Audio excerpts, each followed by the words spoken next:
Hey, Hillary. Yeah, so what I'm gonna do, so and just answer your first one question, then the next question, which will go first, and then I know I'm going to sit for some questions. Just sitting for if we can stand up and answer, yeah.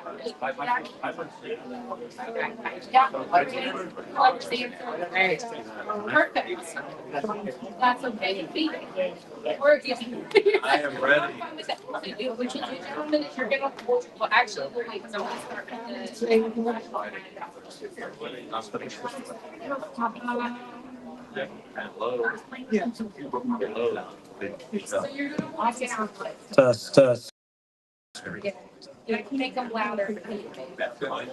Hold them, yeah, so what you're gonna do. Wait, it's on now. Justin. I got my hair cut. Testing, 1, 2, 3. Okay, well, shut your microphone off, thank you. Yes, ma'am. I gave Justin the loudest one if you want. All right, welcome in, everybody. Thank you so much for coming. My name is Ann. I am one of the admins for the Real Right Side of New Jersey. So if you're not a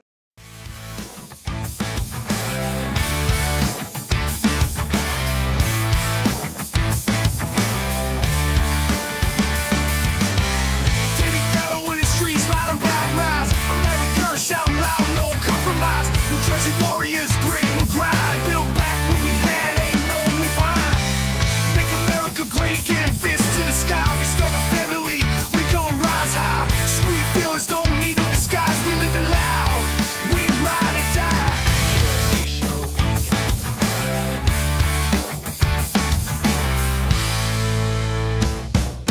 Generation fighters, take the stand. From shore to shore, we reclaim the land.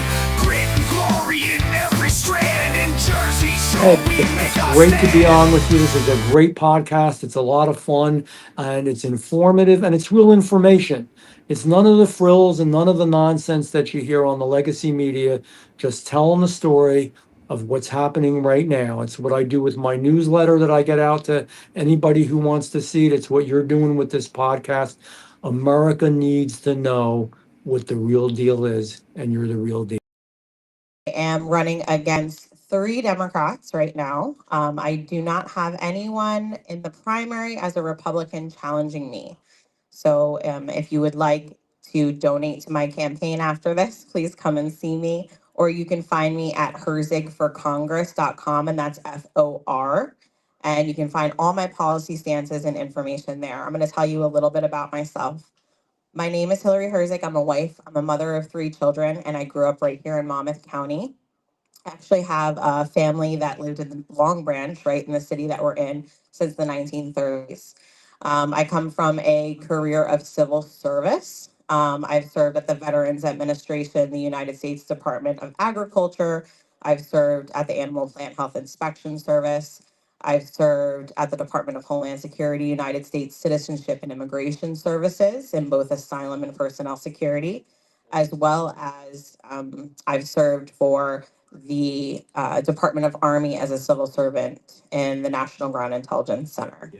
I've seen public policy from a different perspective and how it's applied, and now I want to help create laws that are very pro public safety and national security. So with that said, I would like to speak a little bit specifically about Long Branch. This community isn't just where I live, it's part of who I am. And that's why I'm going to speak up about something today that should never be controversial. Protecting our beaches and supporting people who keep them safe. Right now, Long Branch is struggling to recruit lifeguards. And it's not because we don't have strong, young, capable people, but it's because there's an ongoing dispute on whether those lifeguards are being treated fairly, including whether they're entitled to benefits under New Jersey law. And when other towns are clearly paying and have protections for those lifeguards, where do they go? They leave our community and they go somewhere else. Now let's talk about the leadership in Long Branch really quick. This city is led by Mayor John Pallone. Our district in Congress is represented by his brother, Frank Pallone Jr. And that is decades of political influence tied to the same leadership. So the question is simple. With all that experience and all that power, why are we still getting the basics wrong? This isn't just about politics, it's about results. Jobs leave and communities fall behind. If leadership is spending more time arguing over whether to support workers than actually supporting them, people are going to continue to leave Long Branch. Long Branch and District 6 deserves leadership that puts workers first, keeps jobs here, and makes sure that public safety is actually a priority. Because if we can't get something as basic as lifeguards right in a beach town, then it's time for new leadership, and I'm ready to deliver that for District 6. Thank you so much. Thank you, Hillary. That was amazing. So I have up next Greg Mey with CD12. Greg, thank you so much for joining us.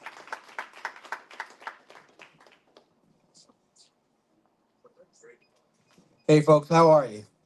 You ready to rumble this year? All right. We've been waiting a long time, and it's time. This is the time. Thank you, Hillary. You're the best CD6 candidate I've ever seen. Now, I mean, look, I don't go back 50 years, but I go back a ways. Thank you, Greg. And, It's a pleasure to run with you. Yes, the coalition we have, it's a good part of my motivation to continue going. And of course, I tell everybody here who's local in Hillary's district, I endorse her and vouch for her 100%. Definitely come out for her. For me, I'm in CD12. We have a unique situation. Bonnie Watson Coleman is retiring. Hopefully, hopefully she doesn't decide to leave early and put me through a special election like 11 and spend more money on nonsense. But I think she's got the ego to stay. So, she thinks she's actually accomplished things. We all know that anything economic that's bad is only when the Democrats are in charge. Crime is rampant, especially in that district. Trenton is in there. Some of the Brunswicks are in there. And also, Princeton elites are in there. So in that district. So it's a mess that needs cleaning up. And that's what I'm looking to do. So I'm going to be all over the place. It's wonderful today. I have actually, having been statewide before in races, I see a lot of friends I don't get to see very often from various parts of the state.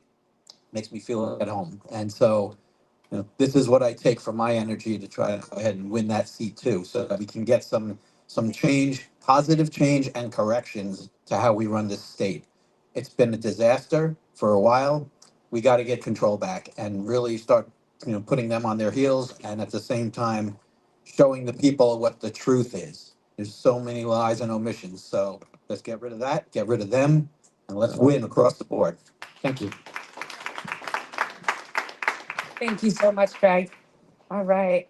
And last up is Damon Galdo. He's with CD1 and he is going up against Norcross. So, Damon, welcome in.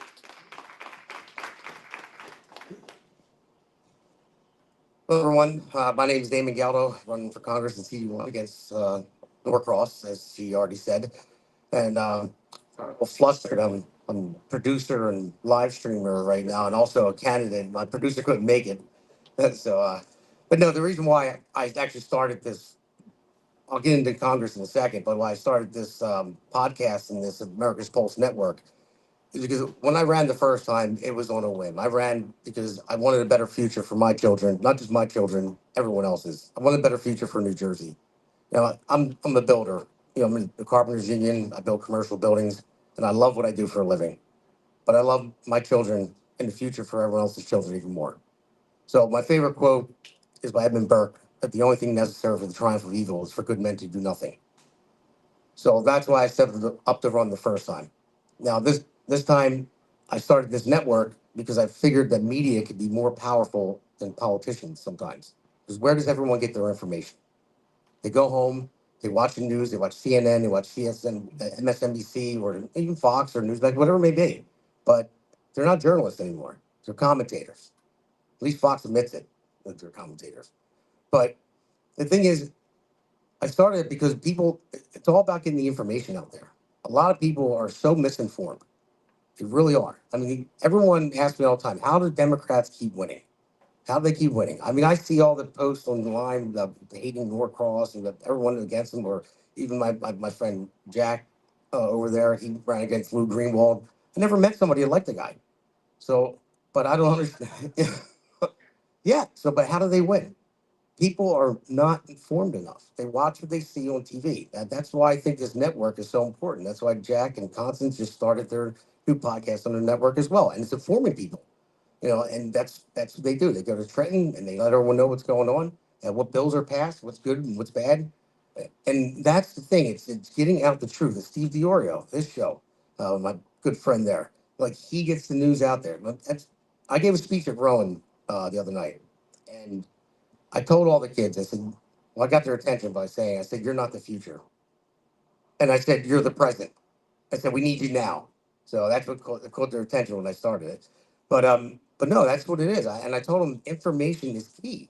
I said, I'm speaking at a college right now. I said, that's the whole thing. You need to educate people. Because if you don't educate people and get out there and actually have the conversation, I know it's hard to have the conversation with the left.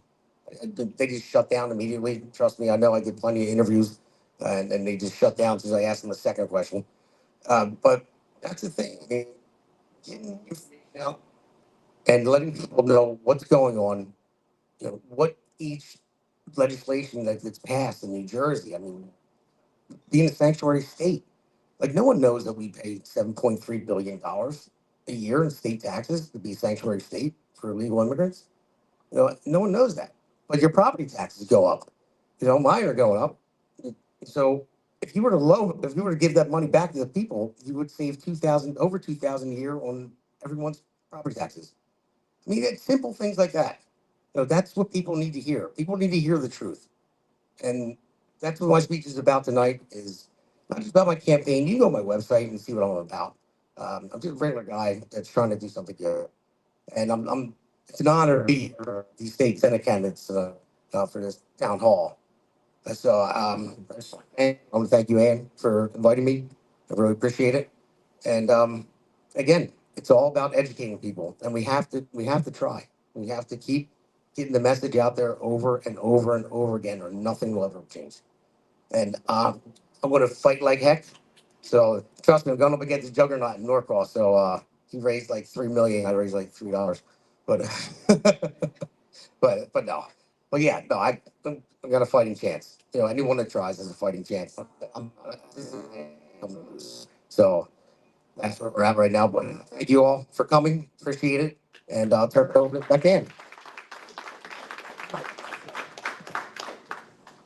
It's literally David versus Goliath on that one, but it's Damon versus Goliath. So we're going to get started on our town hall candidates. Thank you so much for being here. Audience, thank you so much. And just real quick, I'm going to go through the candidates. Were not given any, they had rules before, before the event, which they all agreed to. They were not given any of the questions that they're being asked today. Each candidate has the same amount of time to answer this. Each candidate will answer the same question with the same amount of time. And the responses will be timed and moderated, and there's no interruptions during another candidate's response. Are you guys ready to get started? Yes. Can I make one suggestion? Yes. That we all say the Pledge of Allegiance before we start. Absolutely. Let's. I like her. I pledge allegiance to the flag of the United States of America and to the republic for which it stands, one nation, under God, indivisible, with liberty and justice for all. All right. Thank you for that. So our question we have first up is from Angela Di Tommaso. She is actually one of the other admins from the right side, the real right side of New Jersey. So let's give it up for Angela to kicking it off. Because we are kicking it off and because we're going to get to the issues that I apologize. I did promise the candidates a 2-minute opening statement. Sorry. Candidates, you may go. We're going to go start with Dr. Bob. Yes, I'm so sorry. I did promise a 2-minute opening statement. So go ahead, Doctor. I want to start by saying thank you for having me and to everybody being here. I want to acknowledge Mr. Tabor, Mr. Murphy, and the other candidate who's not here. This is a great time to be in this race. Why? Because we're really at the bottom. Let's face it, we haven't had a Republican senator in since 1972? Half of you weren't even born yet. I was. We have only to go up. We need a vision. We need to fight. And this isn't really about the three of us here. I'm going to tell you, they're all good guys. Who and how are we going to beat Cory Booker come November? The last time I looked, do you know what he has in his bank account? $22 million. How much? 22 million. Last night was 21. Now it's up to $22 million. All right. How do we do that? Sure, messaging. Everyone has their financial planning. I have mine for the campaign. Hopefully it'll come to be. But at the end of the day, this is about getting you invested. I want to see that you feel like you're part of this, that you have a stake in it in every which way, for your family, for your children, and in my case, not only my children, but my grandchildren. That's why I'm here. I love this country. I love this state. I've raised 3 children here. I have grandchildren. I'm at the stage of my life I can give back, and I am giving back. America's a wonderful country. My parents came here as lawful and legal immigrants. I'm living the American dream. That dream has to be passed on. With all of your help, we're going to make it happen. And I look forward to talking about issues in specific and mechanism, ultimately, how do we put Cory Booker into a long-term retirement? Can I add something to what you said, sir? My name's Sue Hucko. I'm the Republican chairwoman on Middlesex County Republican Women's Club, second vice president. I ran for New Jersey State Assembly 2 times. My experience as far as Cory Booker, he's pro-illegal immigration. He's in cahoots with Menendez. As we know, either Menendez is in prison or heading to prison. So the $22 million in his bank account is very questionable how he has that level of money, what kind of deals he's cutting in our state, and who he's selling out the American people to enrich himself. I have friends that lived in Newark before, and they are Democrats, and I thought in the beginning when Cory Booker way back first announced who he was and so forth, I said, oh, he seems like a nice young man, presents himself nicely, dressed nicely. I said to my friend Anna, so would you support him? She said, Sue, he's a bum. She was a social worker. She's a Black woman. She said, Sue, he cut funding for the programs for the children in the summer. He canceled the swimming pools and the parks and recreation. The children that are growing up in communities with no backyards, no, their families aren't rich. They can't sign them up for sports teams and so forth. But the stuff he's doing to make his money, that should be invested. I'm going to take her on the campaign trail with me, that's for sure. Thank you, Sue. All right, next up we have Rich Tabor.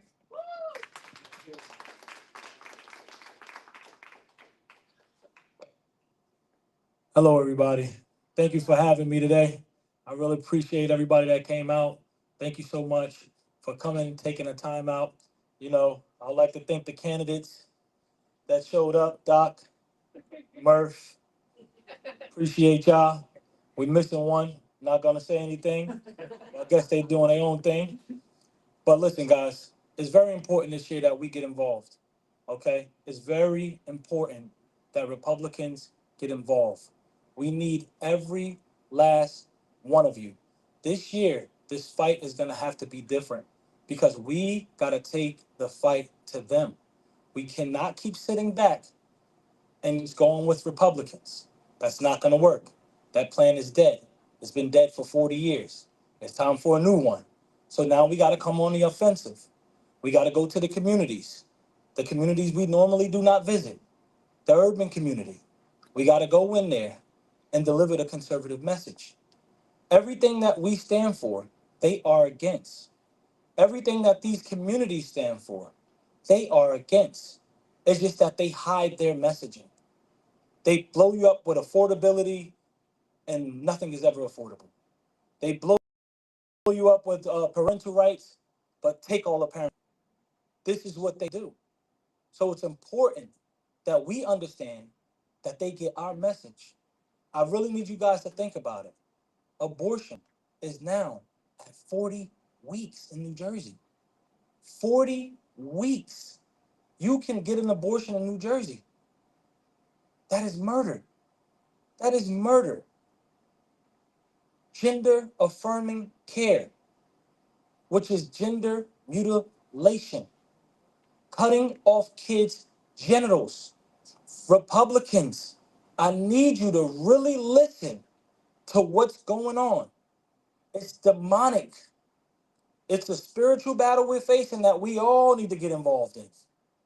Because if we don't, we're not only going to lose whatever we got right now, we're going to lose our entire nation. It's a soft war going on right now in America, where we have let people with failed ideologies from other countries come into our country and push their agenda, not ours, in our country. And instead of protecting ourselves, we let them do whatever they want. We're letting people from outside this country make the rules for our country. America, what happened? When did we stop fighting? When did we stop standing up for ourselves? I tell you what, right now, when you push me to run, when you push me to be that candidate, that fight will never end. I will make sure I keep fighting until the end, because that's what the military has taught me to do. That's what it has raised me to do. It taught me you fight until the end. You never quit, you never retreat, and you never surrender.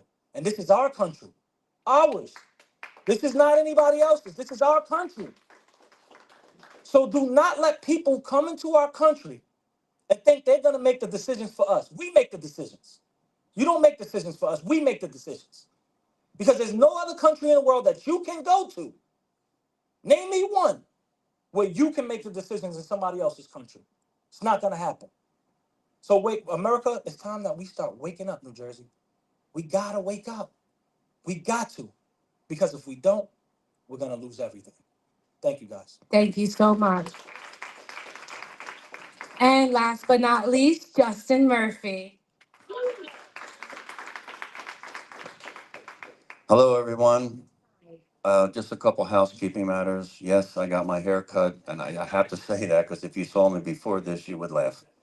How's everyone? Thank you very much for coming out, and for the candidates here, we get a chance to engage with the public, and to whoever's our viewing audiences on the live stream, and thank you, Damon, for taking all the time and expertise to put that together for us. Yes, thank you. I look forward to your questions today because I do believe the only way you'll be able to gauge if a candidate is quick on their feet, has a grasp of the issues, and can handle pressure is through a town hall format like this, where we're not presented the questions in advance. So I look forward to engaging with you today and for the rest of the campaign. Now, we're in the month of May, and basically as candidates, we're going to start making our closing arguments soon. June 2nd is right around the corner, and early voting starts last week of May. So many of you I've spoken before. I've had the privilege and honor to do that. If you don't know me, my name is Justin Murphy. I've lived in Burlington County.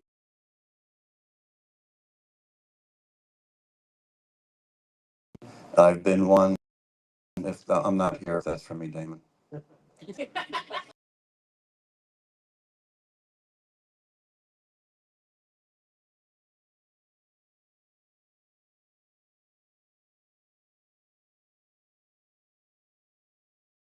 Voters to step into our column.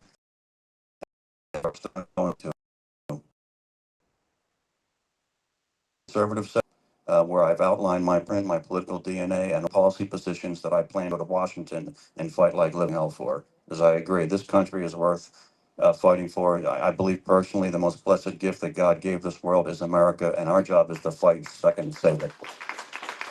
So I look forward to your questions. Just quick on me, I was raised by a single mother. I served in the U.S. Navy. I have a college degree, a law degree. I complain when I say that, not brag. And I have to share with you, when I graduated law school in May of 2000, I had to sit through a commencement address given by then Senator Joe Biden. So please a little sympathy for me. Thank you much. I look forward to your questions, folks. God bless. Thank you so much, Justin. Okay, so I am going to start the timer on this because candidates will have about 90 seconds to answer these questions. And Miss Angela DiTomaso, you are now up. Thank you for patiently waiting. For real this time. We're kicking off Q&A, and because I'm kicking it off, I wanted to ask, and I was going to ask all three, but you already answered this question. I'm curious because we are all at the bottom of an election that's going to be a hard climb up. What motivated you, Rich and Justin, to get into this race? What is your passion and your impetus? Who you're doing it for? How did your rationale come up? And then because I'm very curious, I have a second question. I can do that later. Let's address that. Right. Yep. So what got me into running for U.S. Senate is I sat there and I watched our country falling apart.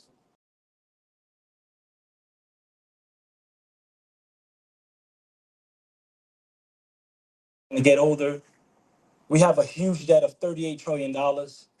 We had open borders, and I understand we let 15 million different people that we have no idea who they are in this country. I see that our Congress and our Senate can't make the right decisions anymore. I see that our Supreme Court justices don't know what a woman is. I see that all of these things are happening in our country, and it's allowing our country to fall apart. So when I saw the opportunity to say, I can serve my country again, I said it would be an honor for me to do that. We need people in this office that can make the right decisions to move our country forward. We do not need people in office that are only making decisions solely based on themselves, only to move themselves forward, not to 20 move the seconds. people forward.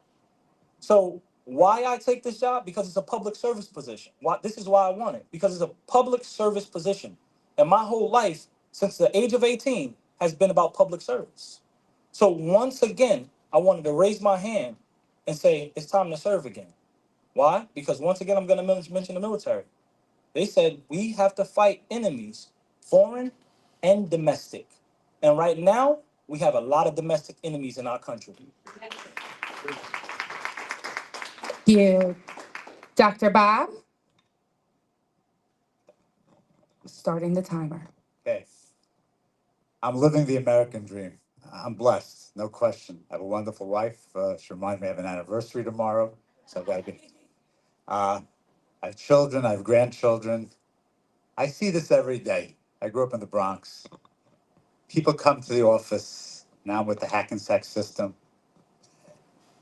Bureaucracy to call, get them, do this, do that. The first thing they ask you is not what's your name, what's your insurance. You ever call and go through like 5 minutes of voice menu help?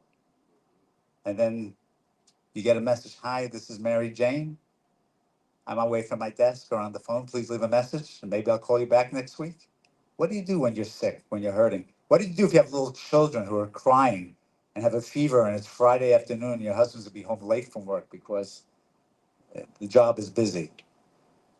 If you're older and you've worked your life, Social Security is scheduled openly to go insolvent in about 6 years. What happened to stable finances? What happened to safe streets?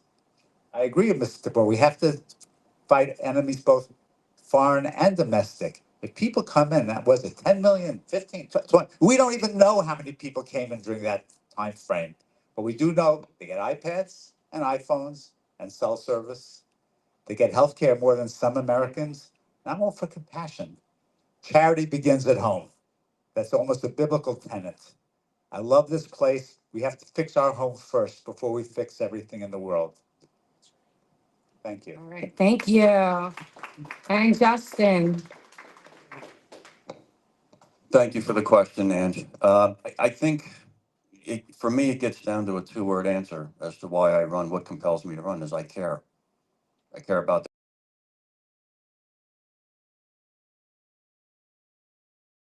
and I believe God gave me this adult life. That's right, as He guides me with a constructive contribution to keeping this country on the right track and keeping safe. If you believe that the 70,000-page IRS tax code is burdensome to your life or business, I'm your candidate. And I drive for that. That drives me because I want Americans to have more than anything economic security, economic freedom, and economic opportunity. Without that, we're not really America, are we? So I'm driven by this passion for this country. I'm hopelessly in love with it and its people. I think God is the most sacred blessing He gave this world is this country. And we enjoy so much that the 8 billion people on this planet, most of them do not. So what drives me is really the care and love for the country. And that it bothers me when there are communities that are disaffected and don't have the shot at the American dream. That has to change. We are the most successful country known to human civilization economically, politically, socially, culturally, technologically. We shouldn't have a Brownsfield in an inner city. We shouldn't have a family that goes without and is deprived. So what I want to do is make sure that as we move through a new era, okay, and the information age and AI, that we do not become disconnected from our roots as Americans and who we are and what we are, why we were founded, and why I believe God put us here. So I run because I care, and I want people to enjoy the American dream, and I want them to have economic opportunity, freedom, privacy, and all the things that we cherish to make our lives quality and really worth living. Thank you. Thank you very much. Next up, we have Constance Ditzoff. She's a former assembly candidate for LD5, Moms for Liberty official chapter chairperson for Camden County, and the co-host of the New Jersey State House Watch podcast. So, Kansas, let's give it up for Kansas. So, it's Constance. Oh, I'm sorry. That's okay. That's okay. Everybody gets that wrong for some reason. So, in New Jersey, they have been chipping away at parental rights. Now, I know you're not going to Trenton, but in Trenton, they've reduced the age for parental consent for behavioral health from 16 to 14. They have got secret transitioning going on at school from gender, and you don't know about it. They've got a suicide hotline where they don't call you back if a minor calls and is in crisis. They don't call you back. Now, I know you're not going to Trenton, but you are going to the Senate. Now, there was a Families Rights and Responsibilities Act that was introduced by Scott in 23. It's been brought up again in 25. And this bill seeks to protect parents' fundamental rights to direct the upbringing, education, and health care of their children. Now, I believe all of you would probably commit to pushing this act forward, but the bigger trick is, do you have any thoughts on how you can persuade those in the swamp to comply? Because they tried this in 2023. How do we get people on board, get it out of committee, and get it voted on? And I don't see it necessarily as bills. We're not looking for legislation. We just want things to be vetoed that prevent us from, as parents. Thank you. Okay, I'm going to start with Dr. Bob. Well, thank you very much. That's a great question. The bottom line is there's no more fundamental connection in this world between a mother and a child. You don't mess with mama bear, so to say. And this includes everything from education, their physical safety, their moral grounding, their education. I'm actually for things like empowering parents educationally. Let the dollars go to them. I call it educational equality. That's my term. Parents have to know what's going on with their kids. It's amazing, you know. They're all adults, right? When you're 12 years old, you can have your genitals cut off, and we can't even tell the parents. But you're applying to college. Oh, he's an adult. He's connected to you financially on the FAFSA form. I would eliminate that, by the way. You know, either you're an adult or you're not. Either you're old enough to vote or not. If you're in the military, you're either old enough to die for your country or not. Okay, but if you are, grow up and don't have Washington constantly be in your pocket. This transgender thing, and my colleague here alluded to it, I'm going to stop it. I understand the medical part of it. And yes, I can tell you what a man is. I can tell you what a woman is. And anyone who can't should not be in Congress, should not be in the Senate, and definitely should be out of the court system. All right. We have Justin here. If parental rights are your issue, I am your candidate. Parental rights are so important that I included it in my Senate pledge, which I hope you get a chance to read. I have some copies here, just so you know, you can hold my feet to the fire. I will be the same candidate in November. I hold out I am in June. I know sometimes we get conservatives in June and we never see them again come November. Parental rights are the civil rights issue of our time. I've said it 100 times on the campaign trail. They are the civil rights issue of our time, along with medical freedom. Parental rights should be codified to the extent that they are. And strangely enough, Connie, they already are. But I'm for more codification if we need. Parents need tools to fight back against an abusive DOJ that called them terrorists.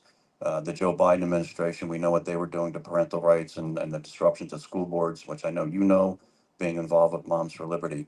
But parental rights are cornerstone and bedrock because the family unit is that unit. It's the building block of society. It's how we transmit cultural mores to young people. This is why the left and Marxism attacks the family unit because they don't want the family unit doing it. They want to do it. They want school boards to do it. But we just had a Supreme Court case that reaffirmed 100 years of Supreme Court jurisprudence recognizing that fundamental rights include parental rights. And that was Banta out of California. And the line, bureaucrats don't raise children, parents do. School boards do not raise children, parents do. There is no co-parenting arrangement between parents and government, period. There are parents and the family unit, end of story. Whatever tools they 10 more need, seconds. whatever tools parents need, they need to be given legally. We just have to, first of all, how do we get them? Make sure they all understand that we have a century of Supreme Court jurisprudence.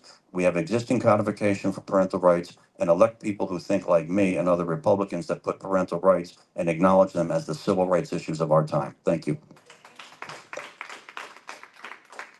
Thank you, Justin. Thank you, Justin.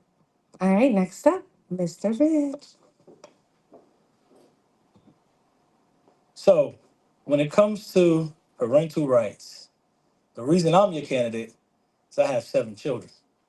So, if you're looking for somebody that's trying to protect the children, it's definitely going to be me. 4 boys, 3 girls. But now, it's interesting. You said, how will we get it done? Because we're going to be in DC and we're not going to Trent. So one thing I was taught when I was younger is if you want to get something done, you follow the money, see where the money's going. And that's how you can figure out how to get something done. So what I would do, right, to force them to get this done is I would incentivize the federal funding that they're getting in New Jersey. I would say parental rights have to be included in that. I would say the property taxes have to be capped at a certain amount. I would say COLA needs to be brought back, right? And that's how I would do it, is incentivize it. You, before you get this 500 million, before you get this 700 million, here's what needs to be done. And then that's what's going to happen. New Jersey's going to say no. You know they're going to say no. Democrats want to fight, no matter if it's good or bad, they're going to fight against us no matter what. And then that's when you create committees inside of New Jersey that receive those fundings, right? And then you can have federal oversight over those committees. Why? Because New Jersey doesn't want to allow oversight on the funding, on the federal funding being spent. They don't want to allow it. So what you do is you have to force their hand. You know they need the money. So you say, in order for you to get this money, here's what I need you to do. And if you don't do it, I'll create committees that will get it done for me, because I'm going to make sure we got the road committees, parental right committees, all of these committees that the government can check over. Because right now, we can't check on anything in New Jersey. They're doing whatever they want. It's basically the wild, wild west. So it's time for us to make sure when we get to DC, we get this done. And that's how I would do it. Thank you so much. Thank you, Constance, for your question. Next up, we have Jack Brangan, Assembly candidate for LD5 and co-host with Constance of New Jersey State House Watch podcast. So let's give it up for Jack.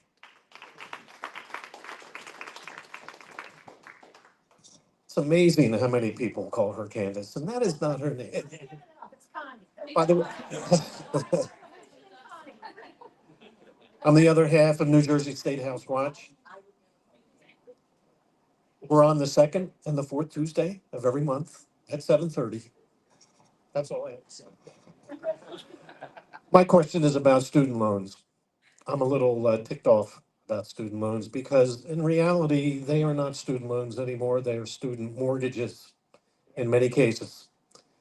Now, when I got out of high school, if you wanted a student loan, you went to the bank, and the bank applied banking underwriting rules, and they assessed what is the major you're taking, and they decided, how much they want to put at risk and what are your chances of paying that loan back. That's not the case anymore, and as a result, we have seen tuitions go up. When my kids were looking at colleges, they were around $35,000 a year, and every year they've gone up, and the student loans have matched. They've gone up again. The loans have matched. Now you're looking at $70,000 in a lot of these schools, and the government will lend that money. And I think they know these kids will never be able to pay this back because that's only 60,000 per year. You go across 4 years, the kid's done. And Joe Biden should be in jail. But the one thing that I sort of sympathize, and I think he did it all wrong, it was in the case of student loans. Something has to be done about this. My son went to Penn State. I paid out of state tuition. Penn State has a $2 billion endowment. When you get to the Ivy League schools, it's double, triple that. I would like to know how many loans are outstanding on Penn State and to what extent can they use that endowment money to pay off those loans. The taxpayer should not be involved. We were not part of that transaction. It should be between the kids and the university. And if the kids default, they default on the university, not the taxpayer. Something's got to be done because it's kicking the legs out. They can't get their life started. They can't get married. They got to pay $800, $1,000 a month before they even talk about a mortgage on a house. They're dead in the water. And this is how socialism, gets hold. You have hopeless kids, hopeless couples, never able to get a house, get married, have kids. Socialism starts to look really good to them. What can be done? Okay, we are up with Justin. I believe you were first on this one.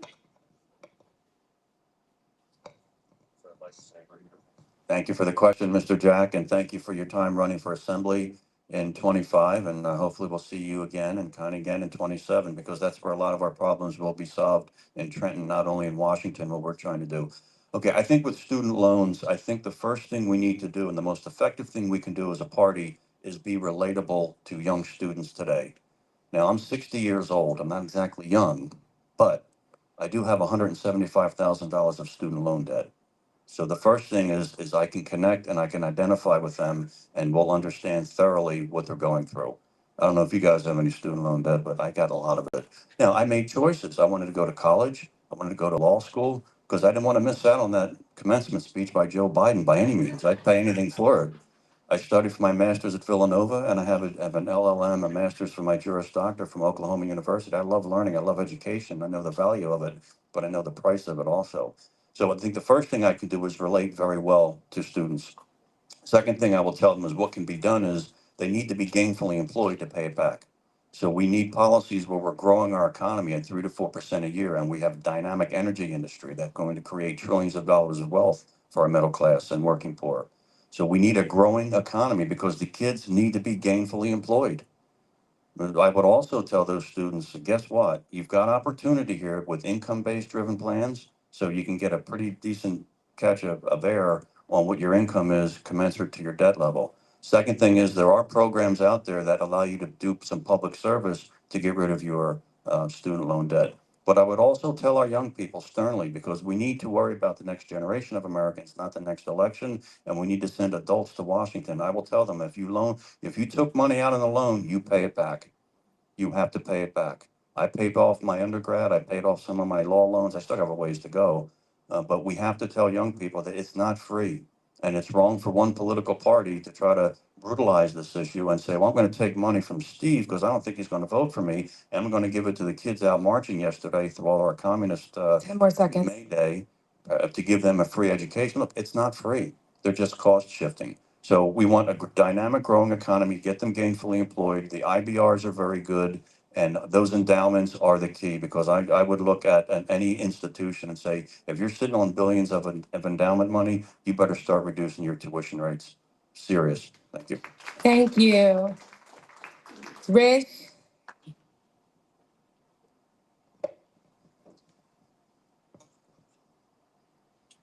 first and foremost, the way that they are making these kids pay for this right now, first thing I'll do is tell them to join the Army. GI Bill, take care of that. That's the first thing I'll do. I'll say, listen, this is too high. You need to just get the GI Bill. They'll pay for the 4 years and they take care of it. Airborne. All the way. But all joking aside, it's so many moving pieces when it comes to those finances. We're talking the student, the school, the government, the parent. That it's so many moving pieces. So the first thing I would have to do is I would get some people that specialize in this, that I can sit down with, and we can come up with the best plan that makes sense. Because there's so many moving pieces. We got high interest rates. We have, let's say, Penn State costs $60,000 a year, but you got the county college costs $2,000 a year. And then you got adjunct professors leaving Penn State to go to there to do the adjunct time and then go be a professor back there. So what's the difference in cost? Why does Penn State cost $50,000 more than another school when they're getting the same exact education? These are things that think down and figure out the why. Why is it this way? Does it really need to cost this much? How is it that a kid could pay $4,000 for the year and this kid pays $60,000 a year, but they're getting the same education? How does that make sense? Where did we go wrong? We got to start breaking these things down step by step by step to get to the real problem so we can have a real solution and not just talk about it. Because this can't just be talking points. This has to be actually something that is broken down, figuring out what the actual problem is, and then coming up with an actual solution. Because I think the problem is the university. I think it's the schools. Because there's no way you got county college charging $4,000 to $6,000 a year, but Penn State start charging 60. How does that make sense? Something's wrong. It's the same education. It's nothing different. So that's why we got to figure out the problem so we could come up with a real solution. And that's how I would do it. Thank you. Thank you. And Dr. Bob? Let me get granular, okay? You hit the nail on the head. These people are coming out of college with a mortgage, but they don't have a house. Number one problem. Harvard, I believe, has an endowment now of about $60 billion with a B, okay? Think about it. They pay no taxes on it. They don't pay real estate taxes. They're in the business of soliciting funds. You know what they are? The Harvard Corporation. In my opinion, it's a hedge fund. And the nexus, they have a little connection to this legacy business called college, so they get a tax break. If you're going to do that, eliminate tax breaks, number one. Any endowment over $1 billion is fully taxable.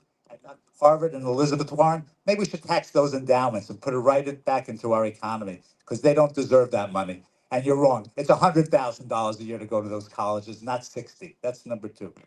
I had alluded to before about FAFSA. When you apply for financial aid, you're adults. A 12-year-old can decide to have his genitals cut off, but he's not old enough to be off his parents' tax return.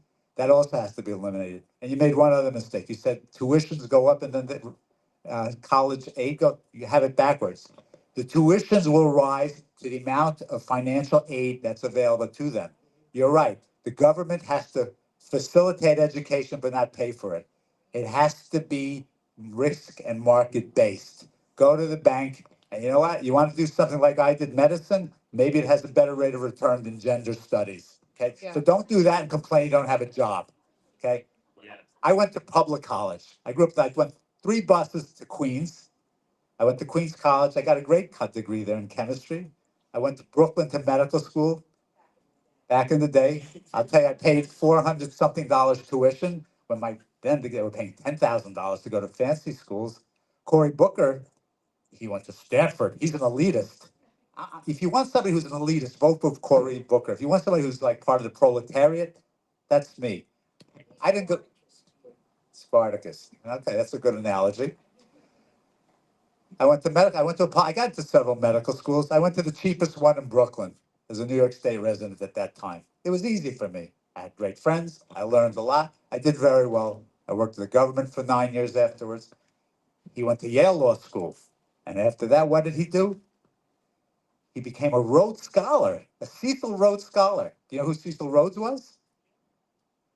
I didn't know what the hell a Rhodes Scholarship was when I went to college. It didn't exist in my world. College is about education. These fully tenured professors, you know how much they work? 6 hours a week, 30 weeks a year, and they bitch and moan about how hard they're working. They have their teaching assistants doing all the work and grading for them. That's got to stop. It has to be market-based, and the government has to stop being a baby and coddling them. Your question is unbelievably good, and that's the granular answer. Thank you so much. Thank you, Jack, for the question. Next up, we have Sarah Razzie. She's a Republican Freehold Borough Town Council candidate for Freehold. So come on up.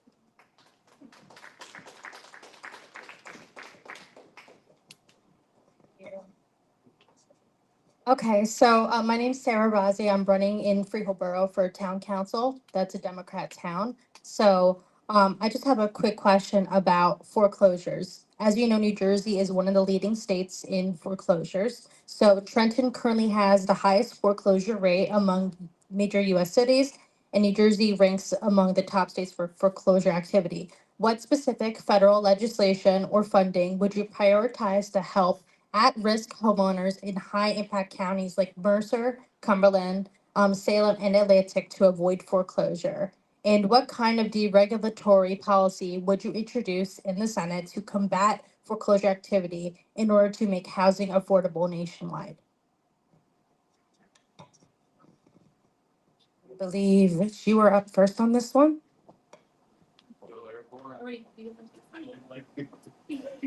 I'm going on this for now. All right, that was a lot. I know. A lot of. I'm trying to figure out which portion of it that I'm gonna get to. But you said that houses are being foreclosed on in Trenton. How do we make it more affordable nationally? And what was the other portion? And what policy would you Create in the Senate to make housing affordable nationwide? to make housing affordable nationwide. So right now, what they're currently trying to do is they're trying to push people out so that they can create affordable housing. That's what's happening. They're trying to make New Jersey a complete Democratic stronghold. So they're making things more expensive so people can't afford them and they can start building affordable housing. Just here to let you know, affordable housing is a trap. I grew up in low income.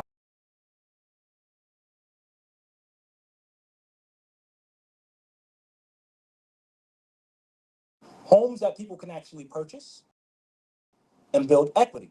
For example, in Medford, right now in Medford, they have homes that are affordable homes. Somebody can purchase a home for $250,000. Let's say they live there for 30 years. After they live there for 30 years, they can sell the home. But you cannot sell the home for more than you bought it for. But guess what? If you paid off that mortgage, now you have that money to have the ability to purchase a new home. And then the next person that comes in that wants to buy a home, which is the next generation behind us right now, that will not have the ability to buy a home if we keep going this route, they can buy that home and purchase that home. So these are some of the things that I think we have to implement. Not affordable housing, it has to be affordable homes. And when it comes to being in Trenton, we need to make these places more affordable because they're trying to push these people out. They're trying to push them out completely so that no one in New Jersey can afford a home anymore. Think about it. Somebody in North Jersey told me a 3-bedroom, 2.5 bath, he pays 25 or 26,000 a year in property tax. What are we doing here? That's what's making things unaffordable. It's the taxes. When you have taxes at 12 to 15,000 and you're on a fixed income, let's say you're retired and you're on a fixed income, but your property tax goes up every year, how are you able to afford that? So these are the issues that we have is they'll pay off the home, but now you're looking at a $15,000 a year property tax bill that you have to pay on a fixed income. These are the things that we have to put a stop to because they keep charging, taking, and never giving nothing in return. And that's what we have to put a stop to. Okay? Thank you. All right, Dr. Bob. So your question really segues into the previous question, affordability, and how do we get into these problems in the first place? So foreclosure is really an instrument when a bank is not getting paid back its loan. The problem now is we've diminished the underwriting standards that people now can buy homes that they really can't afford. And it doesn't take much, a medical problem, some personal thing, a temporary job loss or whatever, and now you can't pay that off. When I was growing up, people saved years to get a 20% down payment. That was the bank's cushion. So we just like you can't let people go into $100,000 debt a year in college, you can't let people go and be stretched with a mortgage. That's the bank's money, which ultimately is guaranteed by the FDIC. You don't let people get into a position they can't get out of. That's the first thing, because otherwise it's the bank's problem. Next thing is, as the board said, absolutely. If you have a COLA of 2% a year from Social Security and you're at that age, and now your expenses are rising 5% a year, 6%. Oh, and the answer is because we need it for this, for that. I'm going to tell you something. The government's like heroin addicts. No matter how much drug you give them, it will never be enough. Stop it at the beginning, okay? If someone is in a position that they're going to be foreclosed, probably this, you have to look, why did they get the loan in the first place? Yeah, the mortgage broker made money, the bank made money up front. It's all interest. Now, unfortunately, there are some cases, for whatever reason, where some people can't keep it, and those are tragic. I agree. And sometimes people can't live in their houses, but I don't think we can make policy for the exceptionally few cases. Make it so that people don't go into foreclosure in the first place. And guess what? If you have less mortgage money around, prices will not be as high. It will be more affordable. Just like if college loans aren't available on a crazy level, tuitions will get better because it will rise to fit the maximum amount of money that's being granted by these agencies, whether it's Fannie Mae or Sally Mae in the educational business. And who's ultimately on the hook for it? Tell me, everybody. You are, the taxpayer. So that's how you deal with foreclosures. Thank you very much. And Justin, they all had 2 minutes, so you have 2 minutes on this one. Okay. Roger, thank you for the question, Sarah, and best of luck to you with your race. We need Republicans to win at every level of government, municipal, county, state, certainly federal. So best of luck to your race. Okay. What do? I think the best and most potent home ownership program that we have, that we can legislate for, okay, is being gainfully employed with low interest rates. That is the best housing policy that we have. Now, I understand life is life. I was raised by a single mother in the late 70s with a high school education. We had a struggle to get, I know what economic struggle is, and home ownership is so important that I put it in my Senate pledge this year. Because if we do not own our own homes, we are not economically free. No exaggeration. I mean, economic freedom starts with your home, in my opinion. It's a way to build wealth and create, and of course, have home ownership and the way you raise a family. Uh, we need to grow our economy, okay? 3 to 4% a year, not just a blip here and a blip there, a long-term policy, okay? And we're doing that now. The Republican Party is actually doing that now. We're dumb enough, we're not taking enough credit for it, but we need to. Interest rates were very high under Joe Biden. They were 8%. They're now down to 6% and falling. That means home ownership is more attainable to our young working families. We have trillions of dollars that we're pouring into our country now, okay, through foreign direct investment because of the Trump administration, because of his business acumen. Now, what does that mean? It means a vibrant middle class, low interest rates, and a Republican Party that's unequivocal in stating that we're worried about the next generation of Americans, not the next election. Gainful employment, low interest rates. Okay, what do we do with foreclosures? There's probably a couple things we can do to lean on banks. The SEC has a lot of say on what banks do with their policy. A lot. Ask Joe Biden, because they were always trying to lean on the SEC and regulations to get DEI through on banks. So banks know what a regulatory gun to their head is. I think what we should probably do is craft something where it's not an immediate rug pulling event out of the homeowners underneath their feet. If there is an issue financially, like with student loans, okay, we all have student loans. You can get a forbearance. You can get an emergency forbearance. You can get a deferment. You can get an income-based driven plan. We should probably apply that into cases where we need to keep people in their own homes rather than have foreclosures go through the roof. The other reason, okay, why New Jersey may have a lot of foreclosures is because Democrats have run our state straight for 25 straight years, and we do not have the right economy in this state. We are not, do we have a private sector job growth in this state? I haven't seen any, and I've lived here since 1976. Yeah, absolutely. That's a ringing indictment of the economy of the state of New Jersey. Why do we have so many foreclosures? Well, Johnson and Johnson just left, I think, Warren, Hunterdon County, and they went down to North Carolina. You think somebody in Trenton would get the idea that an 11% income tax rate doesn't look too good when a company can go to another state where it's 2%? So we need to elect different people in Trenton, and we'll do that in 2027. But that's what I think we need to do at the federal level, and it's certainly a big chunk can come from the state as to who we elect. Okay, so best of luck to your race again, and home ownership is critically important to the Okay. survival of this country. Thank you. Thank you. All right, we have Mr. Raffi. He works with Scott Presler during the Jack Citarelli campaign. I give it up to Raffi.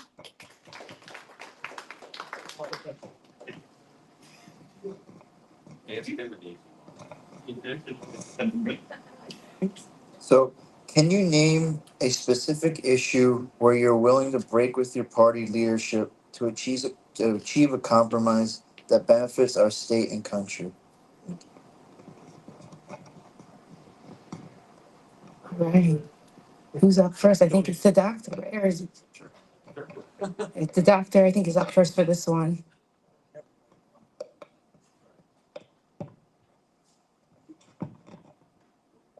There's two levels of answering your question. One is what I call on the fundamental level, and then you could talk about on the minor or the nuanced level. On the nuanced level, there's a lot of things. These two questions we just talked about now. How do you alter foreclosure rates? How do you deal with student loan rates? How do you deal with the student debt crisis? So on the big stuff, I'm in agreement. Now, on a lot of little things, I have my own personal thoughts. I've mentioned some of them now, just about student debt and about foreclosures. And that's really breaking, I think, with what some of the mainstream issues are in this state. Uh, Mr. Murphy hit the nail on the head. You know, people are leaving. We got to stop it. Why? United Van Lines, 8 years in a row.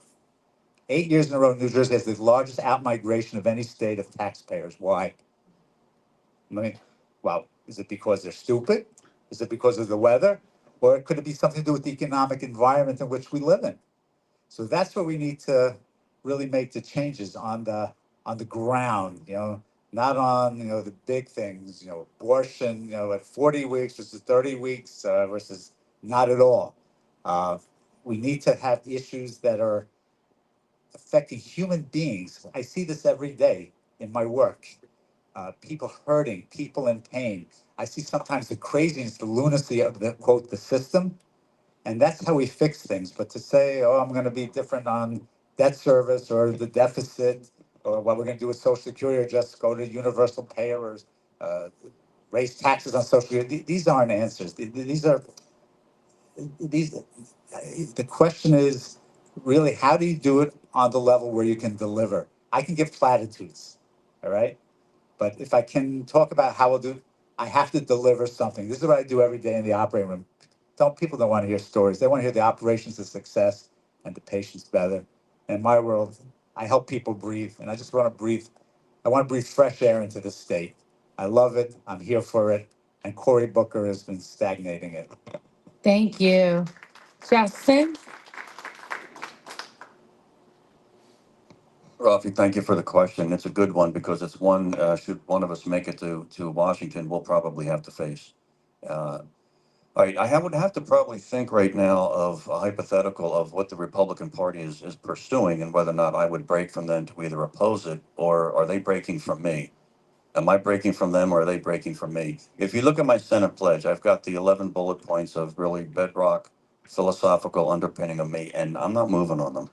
Okay, now that doesn't mean I'll beat my head against the wall and can't compromise. I'll give you an example. My centerpiece really is the flat tax. I just want the IRS to go away. And the 70,000 page Internal Revenue Code. They are a disaster. They have powers they should not have. They've been buying military grade weapons. I don't know why. They have power of civil forfeiture. So my big thing is, is to have the IRS abolished and the Internal Revenue Code abolished, and we have a flat tax that promotes growth, family growth, and all those good things. And I have a 10% income tax rate. Now, to get it through, hypothetically, through Washington, to get it through a chamber, to get it through a committee if I'm a senator, and they say, Justin, we'll do this for you, but we got to have a 12% rate. I can break from my 10% pledge and say, I'll go for 12. It still gets me what I want. But if we're going to go above 10% for a flat tax, you know what I want for the American people? When the time you turn 18 to the time you retire, you get 2 years of your life to declare no income tax paid to the federal government at your choice. That's what I would do to keep on track of getting the tax relief, the simplified system. So I can dance a little bit. Actually, I can't dance. I'm just saying I can. Yeah, you don't want to see me dance, really. But I can look. I studied for my master's in Villanova, and one of the things I learned from there with the American founding is how much compromise was part of our constitutional convention, and that's not lost on me. But no, I'm not going to be pulled away from a philosophical root of mine. I won't do it. I'll stand up to the heat. As far as the Republican Party, well, we've got a lot of different ideas with the Republican Party. We've got libertarians, we've got conservatives, we've got moderates.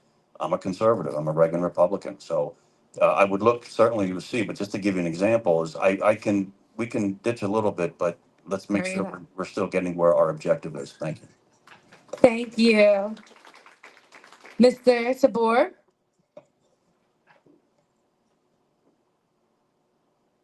I'm gonna be honest with you. I'm a man that do like to negotiate, right? I like to negotiate. But when I'm looking at the Democratic Party and I'm sitting here and I was really trying to think as they were speaking, what policy or law will I break the line for? I can't think of a single thing that the Democratic Party is doing right now that I would say, you know what, I'm gonna break the line for that. I'm gonna be honest with you. I can't think of a single thing that they're doing right now that will make me cross over and say I'm gonna vote with them. Uh, they're losing their minds. Every single thing that they're coming up with, I'm trying to make sense of it. The only thing I even hear them talking about is Trump. They're not even trying to make a policy. They're not even trying to push laws. They're not trying to do anything but impeach Trump. So with this current Democratic Party, I don't think I could cross the line with them because it's going to be very difficult because anything I cross the line with them, it's going to hinder the American people. So that's what makes it very difficult for me to do something like that. But if they come with something that's logical, that's actually helping the people, would I? Yes, of course. I would if they are actually coming with something logical. But as it stands right now, absolutely not. So I'm just gonna go on and say that. Thank you. Thank you. All right. Did we get her? Dr. Rob? Did you work? Yep. Okay, perfect. All right. We're moving. All right. So we are now on to a social media question that's given by Joe Miller, who is the Young Republicans treasurer. So, Joe? Thank you guys for coming. I appreciate it. Not a hardball question or anything. Just want to know, how are you guys planning on using social media just to reach younger voters and to beat Booker? Yes.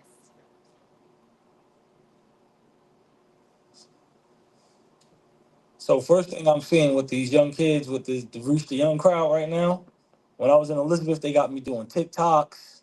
They got me doing all this. I never thought I'd be that guy where it's like they saying, like, hey, old man, come here, do the TikTok with us, do this step, do this dance. But right now I know a lot of the young crowd is on TikTok. And what you have to do, what I've learned with the young crowd, because I run a nonprofit organization with youth. So what I've learned is that they're not being educated. They don't know what's going on. The only thing they do is repeat what they hear on the news. They hear Trump's bad, they repeat it. Trump's bad. How do I know? I saw it on the news, and everything that the news says is true. That's what they believe until you start educating them. So I think it's important that through social media or just going through the community, you've got to start educating the youth. These guys are very impressionable. So I was at the gym I want to say yesterday, and one of the young guys said, "Hey, we saw that you're running for U.S. Senate. Are you a Republican or a Democrat?" I said, "I'm a Republican," and they said, "Oh." They said, "Oh, I hear Republicans are bad," and I started speaking to them. So what I said to them was, "Do you believe in affordability?" And they said, "Yeah." I said, "Can you name me one blue state that's affordable to live in?" They said, "Oh no, I can't name a blue state that's affordable to live in."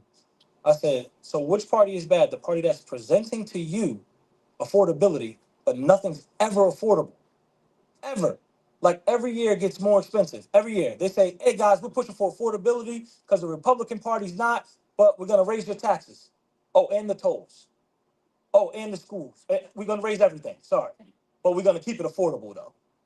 And when you start pushing the message to them that we have versus the Democratic Party, and let them know that the Democratic Party are the actual ones that's making things less and less affordable as you go on each year.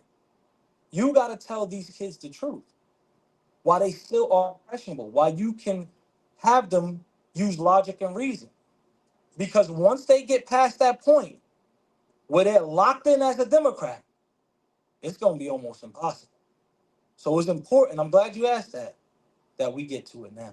They're not doing critical thinking, which is exactly what you mentioned. Even like in school, they just do repetition. That's it. And some schools push someone to go into the workforce, but they never train them to question it. Right. Why this or why not that? Right. Choices. And they're just following, you're 100% correct. That's exactly right.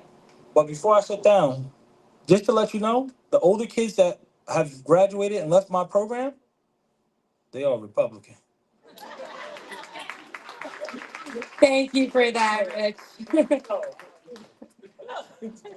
Dr. Lebovics. Is that right? Hopefully. So to answer your question to the point, yes, have a campaign manager, and we have videos and targets and points that are going to hit Instagram. What's the other one? Facebook, and I assume TikTok, but it's all right. Thank you for that. Thank you for that tidbit. I'm going to assume, because I also learned sometimes as a doctor, as a surgeon, you have to know how to delegate. I'm very good at that, because at the end of the day, it's the results that count. But just to follow up on what Mr. Tabor is saying, I happen to think your generation is screwed on a lot of levels, and I'm going to tell you why. I walk and drive in Manhattan. People walking into the street like this. You guys are glued to these machines like your mother, like you, and it's got to stop. The lady here was alluding to critical thinking. I'm just saying, not even just your own thinking. All right, don't believe what you see on TikTok, on Instagram, on Facebook, even half of the so-called mainstream media. There's always slants, there's biases to it, there's how it's presented, right? You need your own education. Look for yourself, go to source material, and make your own educated decision. It's the best thing for you as a person and the best thing for our country. If we stop worrying about living on these machines and is AI going to do it for us? No, AI is going to take it over. And just to talk about that, it's out of the box. We can't stop AI. We're going to have to work with it, the artificial intelligence, but we need some type of guardrails. We have to partner with people so that the American companies are going to be the strongest from an American perspective, and ultimately that these companies are going to do it in a way that's beneficial. Because I don't know what the future brings, but read the book 1984. And Justin. Mr. Miller, thank you for the question, and I know how active you are politically, so thank you for that too, because it's good to see young people with the energy and passion to jump in the political arena. We need that. We need you, and thank you. Okay, what are we doing? What does Murphy for Senate do to reach across social media platforms? Well, we have a Truth Social account, an Instagram account, an X account, a YouTube channel, a web page, and a Facebook page, and we're rocking. Let me tell you. I just had a new suite of videos made on issue videos on YouTube. Please check them out because they are really, really good, starring me. I love it because I get a chance to develop a thought and a narrative because I think it's critically important that the Republican Party from this point, well, stop it, Ann. I think it's critically important that the Republican Party from this point forward sophisticate and develop a narrative and a dialogue and develop a conversation with people because if we don't do that, we're not going to inspire people to vote for us. In New Jersey, we have to have ideas, platforms, energy, passion, confidence. That's how we win. And we have to convey that to people. Social media is a one big way to do that, especially with our young people. Democrats run around and have one thing to say. We hate Donald Trump. That's their platform. And unfortunately, being so outnumbered in the state, that works for them. It worked for Mikey Sherrill. So we have to take advantage of all media platforms because in politics, you have social media, you have handshaking, you have events like this, you have TV, radio, face-to-face door knocking, and they all have a diminishing return. At some point, you're not going to get a benefit from it anymore. So we need all the platforms. We need all the town halls we can get in front of as candidates, and as much we have to do. But we use everything. I don't have chat PT. That's why I don't have it because I don't even know what the hell it is. I can't even say it. But we're pretty active. We've got. I'll tell you a quick story. Was up to between. I ran in 2024 in the Senate primary. I was up to like over 5,000 people on my Facebook page. And then in November of 24, I'm getting ready to do a blast to invite people to my kickoff event for this run, and Facebook took my page down. Yeah, they're out there, and it happened more than once. So the content is a problem. So I have a big problem with big tech. If I get to Washington, Mark Zuckerberg better not even think about coming east of the Mississippi. Thank you. And also, too, we are live streaming this event because it is important, and we will be putting it all over social media for thousands to see. And, hopefully more people will be able to hear you guys. Is Lisa here from Brigantine? Oh, wonderful. There she is. I did not see you over there. Okay. So Lisa, who's coming up to ask the next question, just won an award from the Women's Federation of Atlantic County for fighting off shore winds, but she's actually here today to ask a question about mental health. Thank you.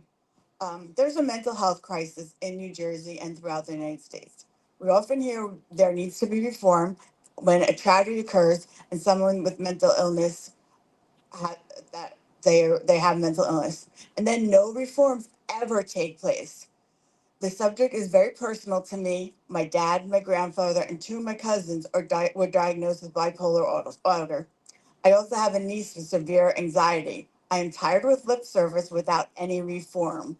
And I fought offshore wind. One person can make a difference, and I will be making a difference with this. And then don't mess with Jersey.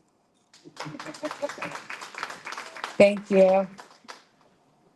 Who's up first? I already forget. Is it you, Rich? No, it's the doctor. Perfect. Person first. Kick it off. So that's the first medical question. So I better be good at this one. Mental health is clearly a part of the spectrum of human existence and of medicine. I'm going to tell you some of the facts of life.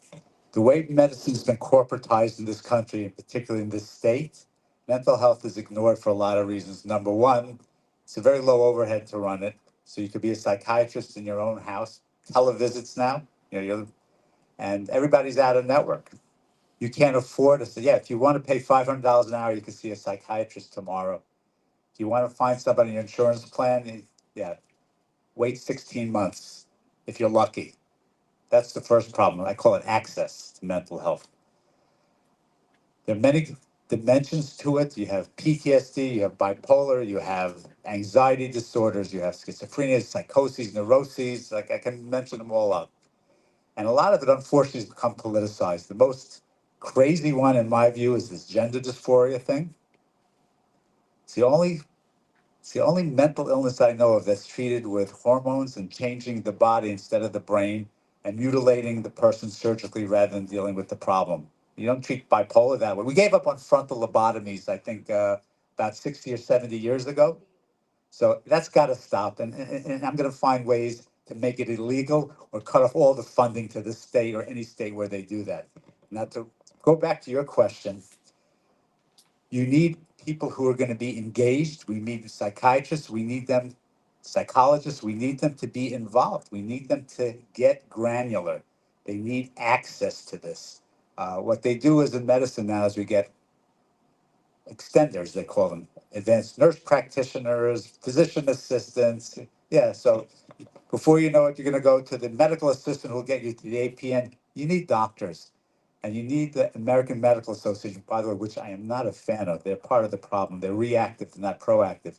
But we need people who can actually do that and find the tax incentives for them to do it, such that people who can't afford $500 an hour can get mental health needs now, not next week, not next month.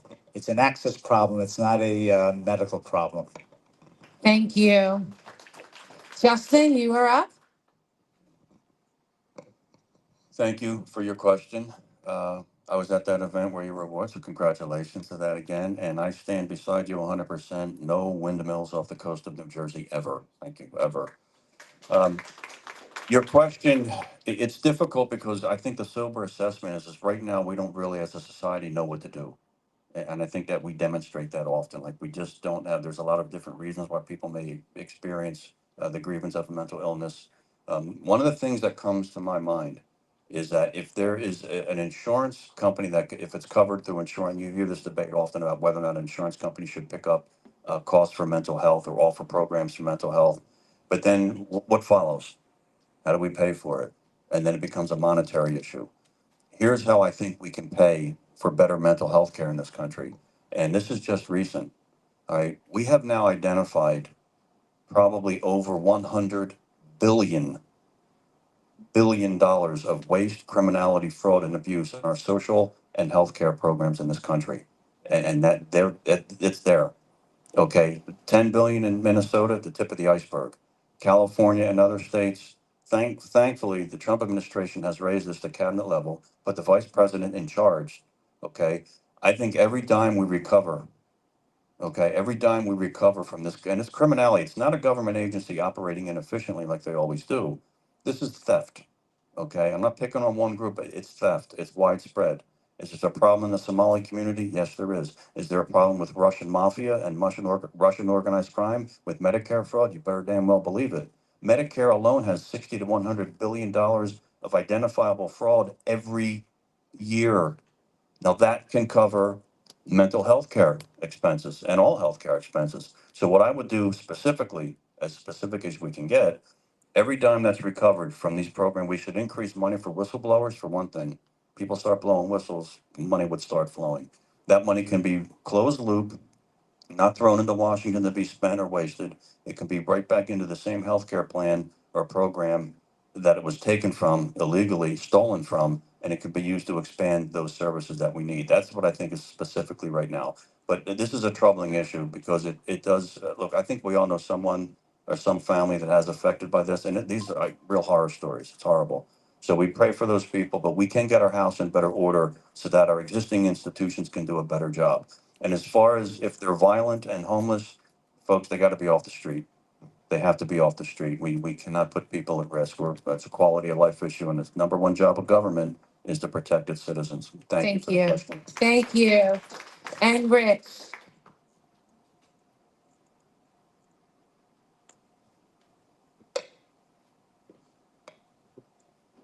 Once again, congratulations on that. Keeping those windmills off of our shores. I'm so proud of you guys for that. Very proud. Now, when it comes to mental health is something very important, like that we have to focus on. I've seen it in the military, with PTSD and guys coming back from the war. And mental health is a serious thing that a lot of us, we don't pay attention to. We try to brush it off. Oh, he's something wrong or whatever. But it's something that we really have to focus on. Like in policing, I noticed when we would go to a call, if that person was suffering with a mental health issue, we would literally call a doctor to the scene. We would call a doctor to the scene and let them handle it because we weren't equipped for that. We weren't equipped for that at all. Especially, we don't want to go on to somebody or do something to someone that is suffering from mental health Instead, we're thinking that they're attacking or doing something on purpose, but they're actually suffering with a mental health issue. So we wanted to make sure that we handled those things accordingly. But I am interested in knowing, is there something specific that you feel as though should be handled with mental health? Really, the middle class is coming out in mental health. If you're wealthy, you can pay for cash. If you're below poverty level, you get that for free. The middle class can't afford mental health. I have a $2,500 deductible. My mental health would not kick in until that was met. So it's disgusting that people are suffering from mental health, and also you can't pay for your medicine. Mental health medicine, most of it has been out forever, and it's still $800 versus something that should be only a few dollars. This should be a no-brainer. So that would take us to invest a lot of time and energy to make sure we can balance it out for the middle class. Because you make a great point. The rich are taken care of, and when it comes to people at poverty level, they are. Because I was at that level before growing up. I was at the poverty level. So Medicaid, we had Medicaid, and everything would be taken care of. But the big question is, how do we take care of that for the middle class? So you have different things that I hear on, like, let's say on Christian networks on Star 99.1, where they have share programs, share medical programs, different things like that. So, sorry. So what we would have to do is we would have to honestly take a step back and see how we can make it more affordable for the middle class so that they can get the treatment that they actually need and that they're not being exiled on a situation that we actually need to take care of. So that's what's important, is to make sure that it's affordable for them to have the ability to pay for that mental health. And that's the issue I would attack right away, especially hearing the specific things that you would want me to take care of. Thank you. So we are down to our final two questions. For this next question, candidates, you will have a minute to answer. And then for the final question, you'll have 30 seconds to answer, which shouldn't take you long to answer anyway. Our next person coming up is Mike Evidensky, and he is the council candidate for South Brunswick. So let's give it up for Mike.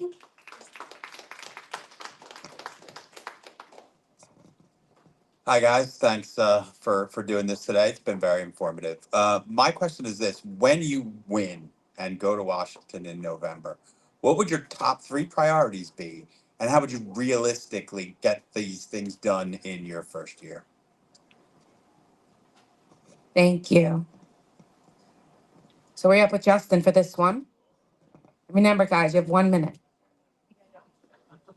Be really fast. Michael, thank you for throwing your hat in the ring for a local race, and good luck again. We have to win up and down the line. Priorities for me, I'll point to my Senate pledge. Number one, let's abolish the IRS and have a flat tax. That would change people's lives, structurally change their economic lives in America. That's the most important thing we could do. It would change our business climate overnight. We would create more wealth for our middle class and for our working poor. It would be a pile of gold for all of us. I'm convinced of it.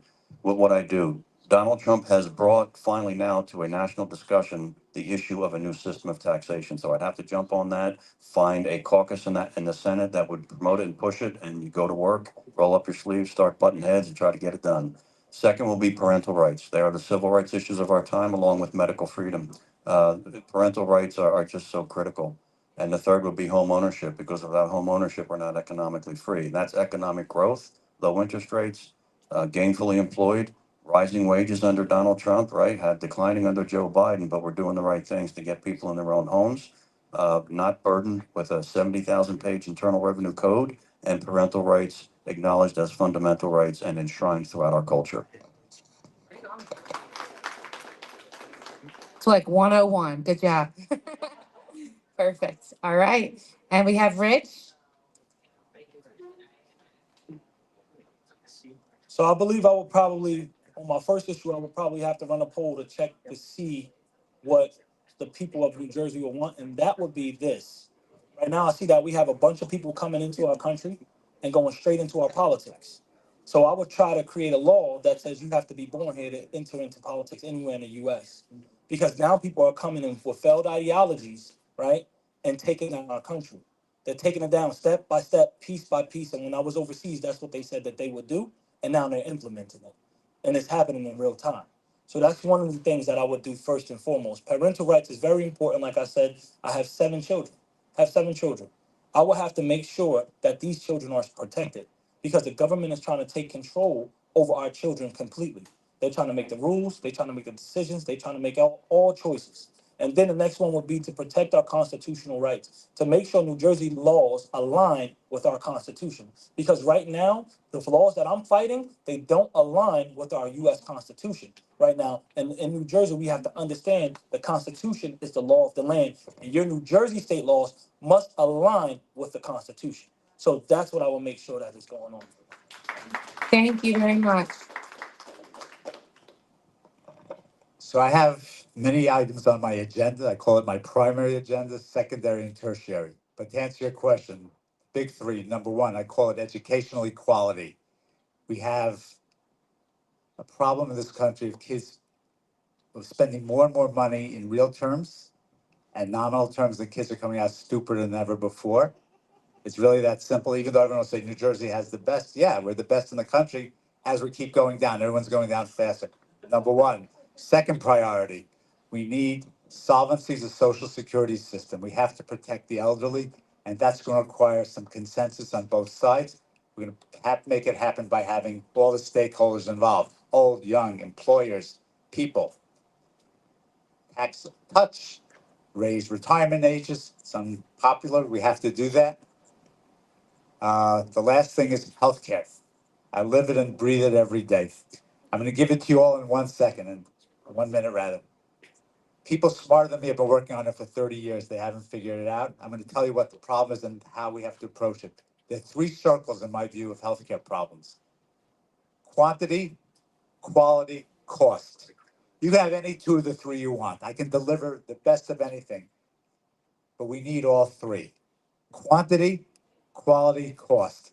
And the way to deal with this is not to lose what we have now and triangulate, making incremental improvements in all of the above. I work in a hospital where half my time is administrative. And the one thing I know is that very few doctors and administrators, I know how the money flows on all the levels. Okay? So that's what we need to do it.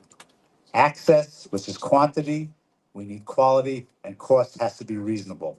And I could talk about that stuff for hours if you want afterwards. Thank you. And just real quick before we get to the final question, I just want to say thank you everybody for coming here today. It means so much. If you haven't joined our group yet, there is a little code thing right there, QR code. Big thank you to the setup team, everybody here, Steve Diorio from the Steve Diorio Show, and that is Cruising 92.1 and FM and VLT. And thank you to Angela for helping just promote the event on social media. And a big thank you to Damon Galdo with the American Pulse Network. Definitely follow Damon. Thank you for streaming everything. It really means a lot to us. And it will be available on our group page, so you can share it wherever, rewatch it if you want to look at the questions again, and also on Damon's site as well. And then just lastly, we're going to get to the final question, and then I'll give you guys a closing statement. If there's anything that you didn't get to say, I'll let you guys say. And I'm just going to throw this in here too. Nope, no, I already did. Okay, perfect. So lastly, we're going to get to is Kathy Abadansky, so Mike's lovely wife, with the final question. And again, less than 30 seconds to respond to this. Hi, everyone. I'm the South Run Republican chair, too. So Mike had a choice to either be a poll worker or run for office. So just want to say. So first of all, I want to thank you very much for coming out and running. Anyone that steps up, I give them a lot of credit. I just want to say that. You gave the Republicans a lot of choices. We have 4 candidates. But what happens is Republicans will rally behind a candidate. And when their candidate doesn't win in the primary, then sometimes they're not likely to support the person that won. So my question to you is, if you win the primary, how will you unite the Republican Party? But more importantly, if you don't win, will you support the winner and come out publicly and tell your supporters to also support the winner? Because we need to rally together and support each other. Thank you. So we're just going to go in order on this one. So it'll be the doctor, Rich, and then Justin. So the answer is yes. I will support anybody who wins this primary. I can't be any clearer. These are great guys. I met them. They're all good. The question ultimately is who's going to beat Cory Booker, because that's the goal here. I hope that answered your question in 8 seconds. Thank you. That was amazing. Thank you. I'm sorry? Absolutely. Absolutely. I'm coming out publicly saying that I would. This will be posted too on a few media sites as well. So we have some quotes too that the candidates had said today, especially a doctor with the heroin comment. We love that one. So you will be, we will be, there will be some articles. Shore News Network is the one that's going to be covering as well. So when it comes to supporting the candidates, I will support these candidates. Yes, I will. I will support them, and I will push them, and that's how it will go for me. Now, like he said, you need somebody to beat Cory Booker. We got 1.5 million Republicans, 2.5 million Democrats. You need to get that Democrat vote. And if you can't get that vote, you can't win. And if you're looking for us to get a win this year, I'm the guy that's going to get that vote. So make sure you vote for me June 2nd. Thank you. Thank you. And Justin? Thank you, Kathy, for your question and for all the questions today. Absolutely. I always vote Republican. I always will. I will support whoever our nominee is for U.S. Senate, even if it's Alex and he's not here.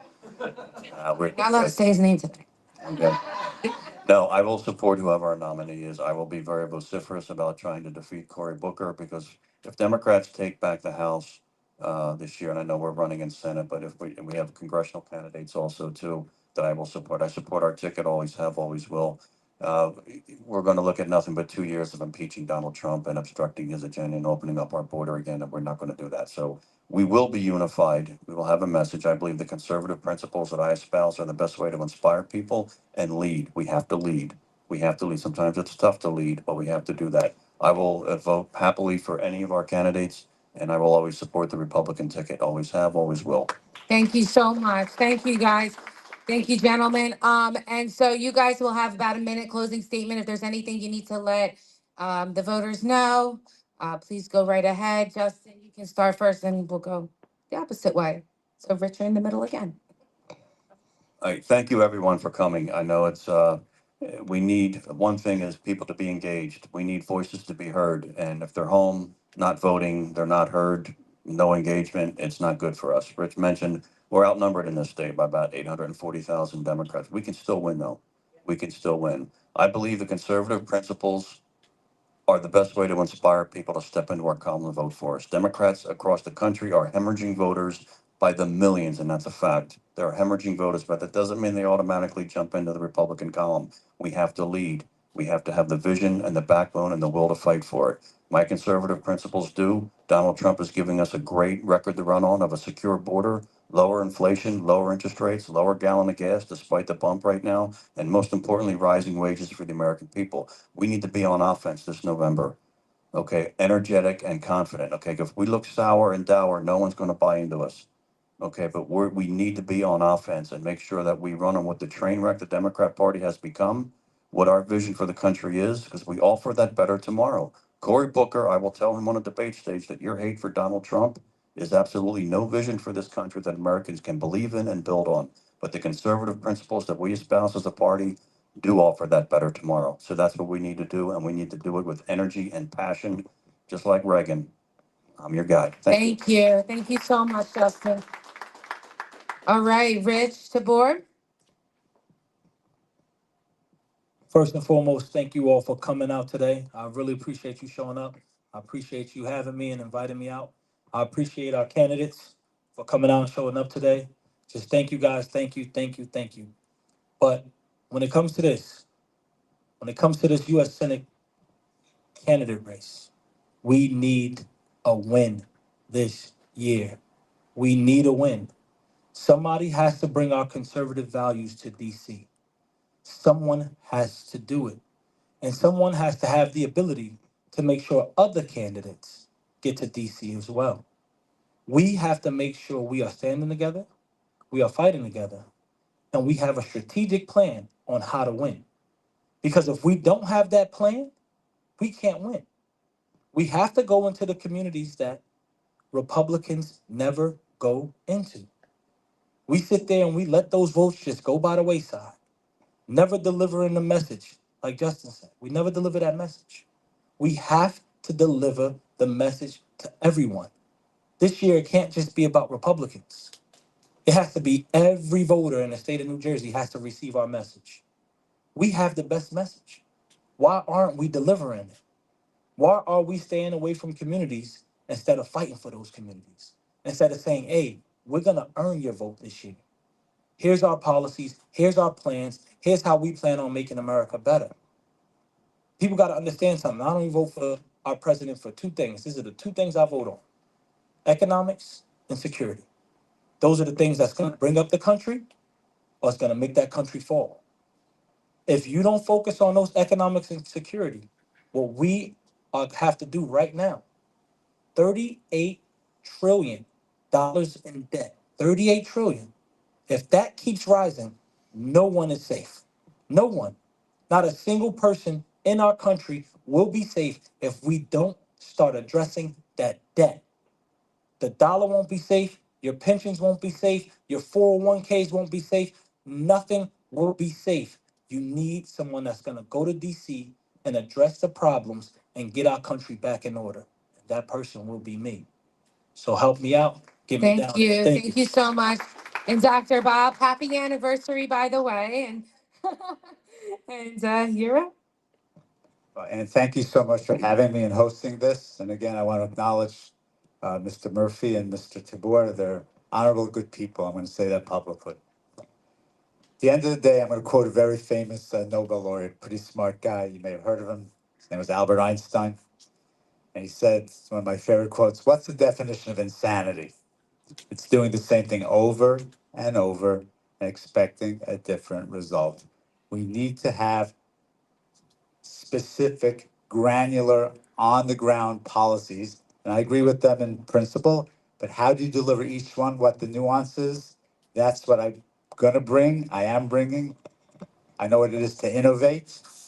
We talked very briefly about college loans and how those have to be changed, foreclosures, and you want to talk about healthcare, you want to talk, I can talk for this stuff about hours, but I have very specific plans that I'm going to deliver from the Senate and use that power, the power of the purse, because at the end of the day, I know how these states are.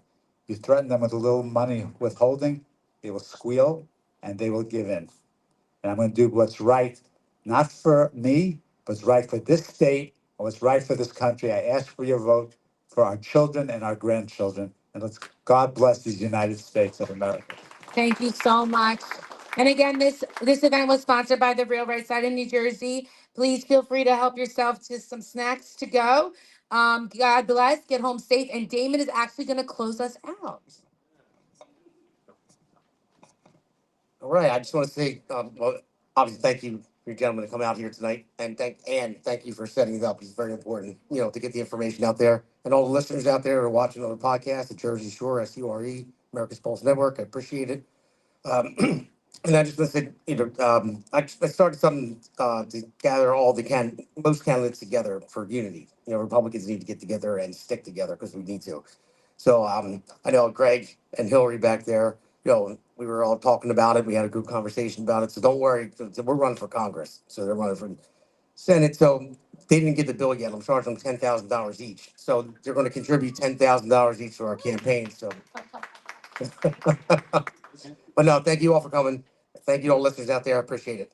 All right, guys. Thank you all so much. Get home safe. God bless. You're all done.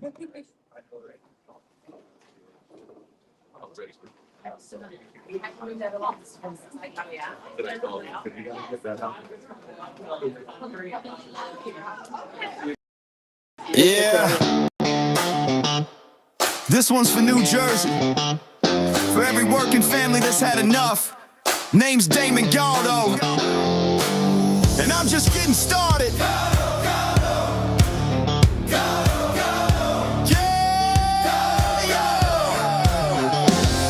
From the job site dust to the streets of the shore. Steel-toed boots, yeah, I know what I'm working for.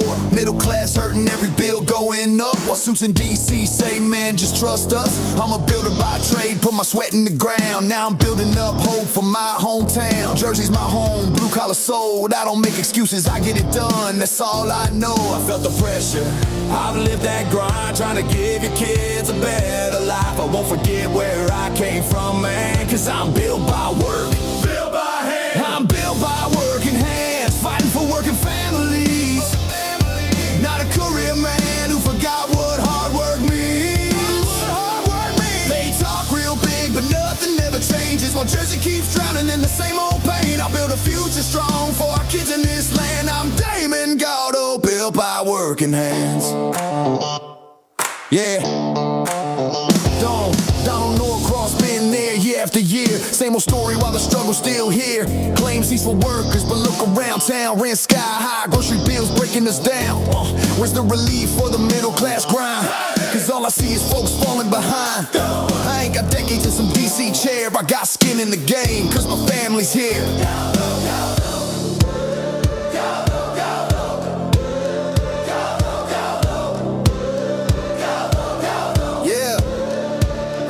Time, they had their shot. And tell me, Jersey, what have we got? It's time for change, time for a stand, time for a work, and not another plan. Not another plan, not another plan. Yeah! I'm built by working hands, fighting for working families. Not some suit who sold you fantasy. We waited long enough, it's time to demand a future built by honest hands. For Jersey strong, for this great land. I'm Damon Galdo, built by working hands. Yeah, this ain't left, this ain't right. This is fight for what's right. For every mom working double shifts, every dad praying they don't miss. I'm running for my kids, running for yours, for a state that deserves so much more. Not talk, that's the plan. Let's build it back with a working man. For our children's dreams, for a better way. I'll fight for Jersey every day. No empty words, I'll take the stand, cause I'm built by work.